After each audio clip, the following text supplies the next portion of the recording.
ખેડૂત નેતા રાજુ કરપડા ખરેખર ભારતીય જનતા પાર્ટી અથવા તો પછી કોંગ્રેસમાં જોડાશે કે કેમ? આ સમગ્ર વિષયને લઈને હવે રાજુ કરપડા દ્વારા મોટો ખુલાસો કરવામાં આવ્યો છે. આજે આ જ વિષયને લઈને વિગતે વાત કરીએ અને તેની સાથે ગુજરાતના રાજકારણમાં અત્યારે શું ચાલી રહ્યું છે તેને સમજવાનો પ્રયત્ન કરીએ. નમસ્કાર, હું હંસિની અને તમે જોઈ રહ્યા છો નિર્ભય ન્યૂઝ.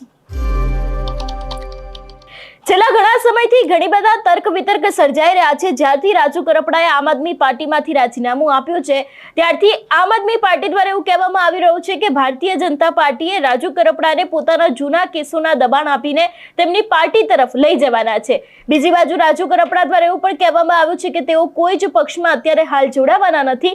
ત્યારે આ સમગ્ર વિષયને લઈને મેં જ્યારે રાજુ કરપડાની સાથે વાત કરી હતી કે શું તમે ખરેખર થોડાક જ સમયની અંદર ભારતીય જનતા પાર્ટીમાં જોડાવાના છો કે કેમ, એ સમગ્ર બાબતને લઈને રાજુ કરપડાનું શું માનવું છે સૌથી પહેલા તો તે સાંભળીએ.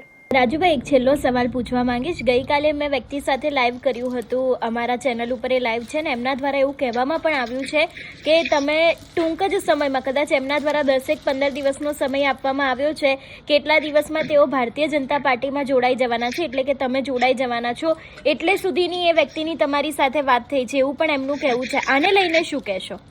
પહેલી સ્પષ્ટતા તો એ કરું કે માનો કે ભારતીય જનતા પાર્ટીમાં જોડાવાનું છે, 2 દિન જોડાવ, 5 દિન જોડાવ, 15 દિન જોડાવ, અથવા તો માનો કોંગ્રેસમાં જોડાવું છે, તો આ નિર્ણય ખુલીને હું કહું છું કે રાજુ કરપડાનો વ્યક્તિગત નિર્ણય છે.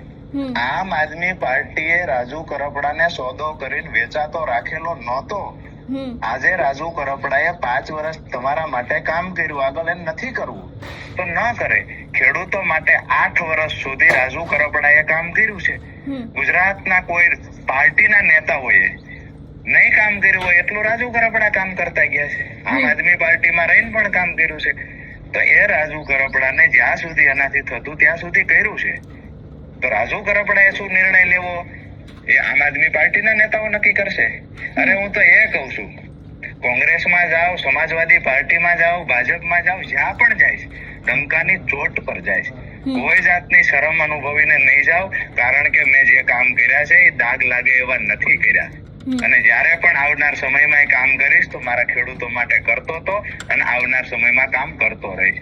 વિષય એ છે, ભાજપમાં 5 દિવસ પછી જશે, 10 દિવસ પછી પણ બધા તુક્કા લગાવે છે. બરાબર છે, વાત એટલી જ છે બદનામ કેમ કરાય રાજુ કરપડાને. હવે જે મારી સાથે ખેડૂતો છે એ ખેડૂતોનો કોઈ વાંધો નથી, એ ખેડૂતોનો પ્રશ્ન નથી, એનો સવાલ નથી. તકલીફ આમ આદમી પાર્ટીને કેમ છે? ખેડૂતોને દુઃખ લાગ્યું, ખેડૂતોને જેના હાથ બારમાં નામ નથી એવા લોકો ખેડૂત નેતા બની ગયા છે. એ પાછા એવું કે ખેડૂતોને દુઃખ લાગશે. જેને જિંદગીમાં ખેડૂતો માટે એક આવેદન પત્ર નથી પાઠવ્યું અને પોતે ટેગ લગાવીને ખેડૂત નેતા બન્યા, એ એવું કે ખેડૂતો સાથે વિશ્વાસઘાત થયો. ગઈકાલે પ્રેસ કોન્ફરન્સમાં એવું કહેવામાં આવ્યું, ખેડૂતો સાથે વિશ્વાસ. કડદા માટે આમ આદમી પાર્ટી, કડદાની વ્યાખ્યા આમ આદમી પાર્ટીના નેતાને ખબર નહોતી જ્યાં સુધી રાજુ કરપડા બહાર કડદો ન લાવ્યો ત્યાં સુધી. વ્યાખ્યા શું છે નહોતી ખબર. તમે પણ જોયું છે, ગુજરાતના લોકોને, મીડિયાને એ નહોતી ખબર કે આ કડદા શબ્દથી શું થાય છે, કડદાની વ્યાખ્યા શું છે. કડદાને ઉજાગર કરવાનું કામ આપણે કર્યું છે, માત્ર રાજુ કરપડાએ કર્યું છે એવું નથી. રાજુ કરપડાની સાથે હજારો ખેડૂતોનો પ્રેમ છે. બોટાદ આસપાસના ગામડાઓના ખેડૂતોએ જે પ્રેમ આપ્યો, હળદળના ખેડૂતોએ જે પ્રેમ આપ્યો છે, એમનો વિશ્વાસ હતો મારી પર કે આ મુદ્દે લડશે અને હું લડ્યો છું, પરિણામ સુધી લડ્યો છું. આવનાર સમયમાં પણ કોઈ યાર્ડની અંદર ખેડૂતો સાથે છેતરપિંડી થાય તો રાજુ કરપડા જ લડશે. અહીંયા અત્યારે આમ આદમી પાર્ટી ખેડૂતોનો પ્રેમ મેળવવાની જે કોશિશ કરી રહી છે, માત્ર ને માત્ર અમે આમ કરીશું તેમ, પણ એકવાર તો બતાવો કે તમે રજૂઆત ક્યારે કરીને શું કરી છે. બરાબર છે. હવે આમ આદમી પાર્ટી સાથે મેં સંબંધો પૂરા કર્યા તો એવું કહેવામાં આવ્યું ખેડૂતો સાથે ગદ્દારી થઈ ગઈ. માત્ર આમ આદમી પાર્ટી પૂરી ટીમ, મને એવું લાગે છે કે ફાઇનાન્સ પણ કરીને રાજુ કરપડાને બદનામ કરવા માટે એક ટોળકી સુરતમાં બેસાડી હતી, બીજી કદાચ અહીંયા અમદાવાદમાં બેસાડી છે. એન પ્રકારે રાજુ કરપડાને બદનામ કરવા સિવાયનું આમ આદમી પાર્ટી પાસે અત્યારે બીજું કોઈ કામ નથી. જી બિલકુલ રાજુભાઈ, આપ અમારી સાથે જોડાય બદલ આપનો ખૂબ ખૂબ આભાર. રાજુ કરપડા દ્વારા એવું કહેવામાં આવ્યું છે કે અત્યારે હાલ ફક્ત રાજુ કરપડા સિવાય કોઈ જ વ્યક્તિ નક્કી નહીં કરે કે તેઓ કયા પક્ષમાં જોડાશે. વાત કરવામાં આવે ગુજરાતના રાજકારણની, છેલ્લા ઘણા સમયથી સૌરાષ્ટ્રનું રાજકારણ ગરમાયું છે.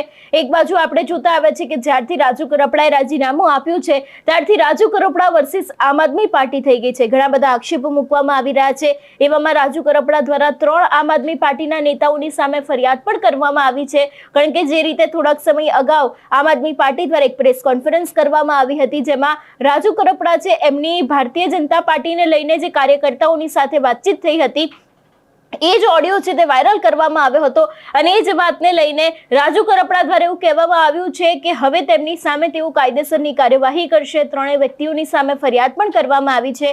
બીજી બાજુ આપણે જોતા આવ્યા છે કે અત્યારે હાલ સ્થાનિક સ્વરાજની ચૂંટણી આવી રહી છે તો કોંગ્રેસ દરેક જિલ્લાઓની અંદર અત્યારે હાલ જનાક્રોશ યાત્રા કરી રહી છે કે તે વિપક્ષ તરીકે અત્યારે વધારે ને વધારે મજબૂત બને.